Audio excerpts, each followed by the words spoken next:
Bismillahirrahmanirrahim. Assalamualaikum warahmatullahi wabarakatuh. Innal hamdalillah nahmaduhu wa nusalli ala Rasulillah wa ala alihi wa ashabihi wa man iktada bihadih wastanna bisunnatihi ila yaumiddin. Alhamdulillah para pendengar yang saya muliakan. Kita bersyukur kehadrat Allah Subhanahu wa taala yang telah mengurniakan kepada kita umur yang panjang. Allah kurniakan kepada kita peluang sekali lagi para pendengar untuk sama-sama menyambut bulan Ramadan yang mulia ini. Para pendengar yang saya muliakan, alhamdulillah kita sekarang ini berada di awal bulan Ramadan. Pada saat dan kesempatan ini, marilah sama-sama kita menghayati firman Allah Subhanahu wa taala dalam surah Al-Hajj, yang mana Allah Subhanahu wa taala berfirman, Allahu yastafi minal malaikati rusulan wa minan nas. Yang bermaksud sesungguhnya Allah Subhanahu wa taala itu memilih sebahagian daripada para malaikat yang begitu ramai sekali. Allah pilih sebahagian di antara mereka untuk dijadikan utusan, dan sebahagian manusia pula Allah Subhanahu wa taala pilih untuk dijadikan utusan Allah Subhanahu wa taala. Nah, ayat ini dan pelbagai lagi ayat-ayat menjelaskan kepada kita bahawa Allah Subhanahu wa taala itu memilih. Allah Subhanahu wa taala itu memilih.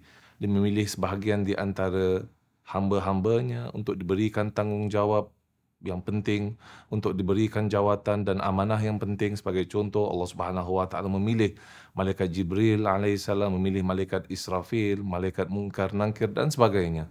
Semuanya dipilih daripada pelbagai lagi utusan, pelbagai lagi makhluk ciptaan Allah Subhanahu wa taala. Begitu juga para utusan Allah Subhanahu wa taala. Allah memilih Nabi Adam alaihissalam, Nabi Ibrahim alaihissalam, Nabi Ishaq alaihissalam, Nabi Muhammad sallallahu alaihi wasallam daripada pelbagai lagi insan yang lain. Maka Allah Subhanahu wa taala itu memilih. Allah Subhanahu wa taala memilih tempat sebagai contoh. Sebagian tempat diberikan pengkhususan, speciality. Begitu banyak sangat tanah dekat muka bumi ini, Allah Subhanahu wa taala memilih Masjidil Haram, dia pilih Masjid Nabawi, Allah Subhanahu wa taala pilih Masjidil Aqsa untuk diberikan pengkhususan yang tertentu. Allah Subhanahu wa taala memilih.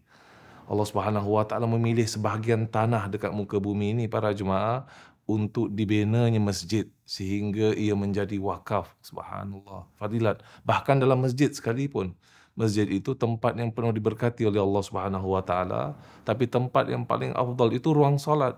Dan dalam ruang salat itu yang paling afdal itu saf yang pertama. Hatta dalam saf yang pertama pun Allah Subhanahu wa taala pilih sebelah kanan dulu. Itu Allah Subhanahu wa taala memilih. Sebahagian di antara zaman ataupun waktu dan masa, Allah Subhanahu wa taala memilih sepanjang setahun 300 lebih hari ini para jemaah rahimakumullah, para pendengar yang saya muliakan. Allah Subhanahu wa taala pilih sebahagian di antara hari-hari untuk diberikan pengkhususan. Allah Subhanahu wa taala memilih sebagai contoh daripada 12 bulan, Allah Subhanahu wa taala pilih bulan Ramadan. Dalam bulan Ramadan 30 hari, Allah Subhanahu wa taala memilih 10 hari yang terakhir diberikan pengkhususan yang tertentu. Dalam 10 hari Allah Subhanahu wa taala memilih malam Lailatul Qadar, Lailatul Qadar sebagai hari yang penuh dengan diberkati oleh Allah Subhanahu wa taala. Lailatul Qadri khairun min alfi syahr. Ibadah pada malam Lailatul Qadar ini lebih baik daripada 1000 bulan. Maka itulah pemilihan Allah Subhanahu wa taala.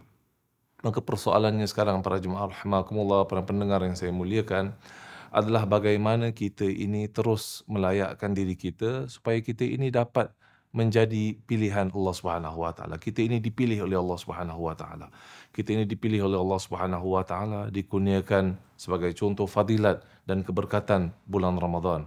Bagaimana kita ini menjadi hamba Allah Subhanahu wa taala yang Allah Subhanahu wa taala pilih, dikurniakan Lailatul Qadar. Bagaimana kita ini mendapat fadilat dan kelebihan, dibebaskan daripada api neraka. Nabi SAW bersabda tentang kelebihan bulan Ramadan, walillahi utaqa'u minan nar wa dzalika fi kulli lailah.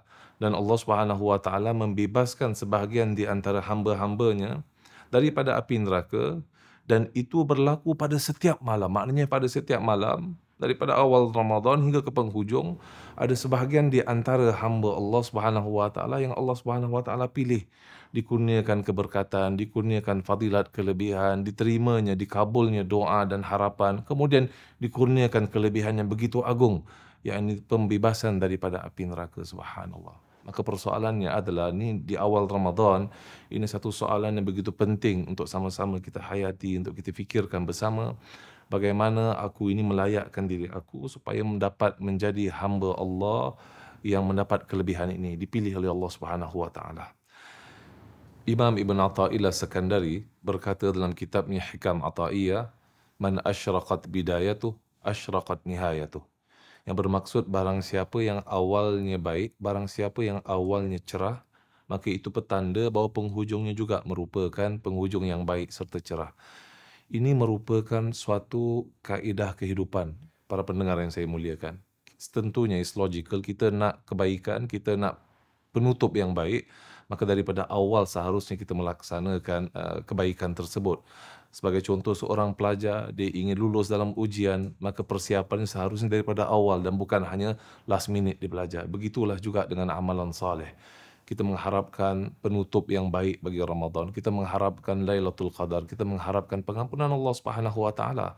Maka Ibn Athaillah Sekandari berkata, daripada awal amalan itu seharusnya baik untuk menjamin insya-Allah penutupnya, penghujungnya juga adalah baik. Itu saja yang dapat saya sampaikan. Semoga Allah Subhanahu wa taala menerima segala amal soleh yang kita laksanakan pada bulan yang mulia ini. Sekian, selamat berbuka. Wabillahi taufiq wal hidayah. Wassalamualaikum warahmatullahi wabarakatuh.